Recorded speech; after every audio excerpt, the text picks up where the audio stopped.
ఇప్పుడు ఎక్కడికి వెళ్ళాడు? ఏ సందులో ఉన్నాడు? రావాలి కదా ఇప్పుడు జరిగేటప్పుడు. డిప్యూటీ సీఎం నేను మీతోనే ఉంటాను, వాడబాబుజీని, మత్స్యకారులను, మీ సోదరులను అని సాంకలు పట్టించాడు కదా. ఎక్కడికి తమ్మ వచ్చాడు? ఇప్పుడు ఎక్కడికి వెళ్ళాడు? వారు రెత్తప్పుడు ఏం పీకుతున్నాడు? ఎక్కడ ఉన్నాడు? రావాలి కదా. ఇప్పుడు తిరుమలలో రమ్మని సందులోకి ఎంత ఆడుకోవాలి చూపిస్తాం. మత్స్యకారు పవరెట్ అండి. ఇక్కడ బట్టలు వేసుకుని రావడం కాదు, నేను బోర్డు తీసుకొని రమ్మని ఏం కాదు. ఎవడేం మత్స్యకారు తెలుస్తుంది. మా 50 ఎలా ఉంటుంది.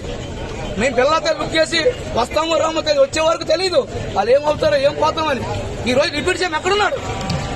మీ మనసుని మీతోనే ఉంటాను, మీతోనే సాగుతానని చెప్పిన సీఎం ఏడు ఎక్కడున్నాడు? ఒక్కడు రాను, వచ్చి ఫోటోలు తీసుకుని వెళ్ళిపోతున్నారు. ఇంప్లిమెంటేషన్ వచ్చి అర్థం వచ్చి కాళ్ళు ఏడుకుంటారు. ఇప్పుడు లేని బాకోటి ఎక్కడికి ఇంకా మీతోనే ఉంటారు. రమ్మని బోర్డు ఇప్పుడు ఎగిరి వాళ్ళంతా రాయండి. అతను బోర్డుకి నా బోర్డు తీస్తాను. ఎవడు ఎంత బోర్డు కూడా మత్స్యకారులతో తెలుస్తుంది. మత్స్యకారుతో పోరాడదు ఎవడు. ఓ శక్తి ఎక్కడ పడిపోతే బాడీ ఆగిపిస్తాడు. ఒక కూలి పని చేసినాడు కాళ్ళు నరుకున్నాడు, బాడీ ఆగిపిస్తాడు. మేము ఎవరు మా బాడీ ఎక్కడ చూపించాలి? మీ మత్స్యకారుగా పుట్టడం తప్ప మీరు మత్స్యకారులు తీసేటప్పుడు మా దగ్గర రాకండి ఓట్లకు. మీరు ఎవరు తప్పించలేండి వెళ్ళి. మత్స్యకారులు అనేటప్పుడు మత్స్యకారులతో మాట్లాడాలి.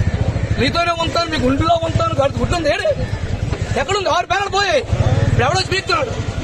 మాకు ఇప్పుడు న్యాయం కావాలి. ఆ 10 తెలిపోమని ఎలాగో పోయినట్టు పోతాం. మత్స్యకారులు లేడని చూపిస్తాం.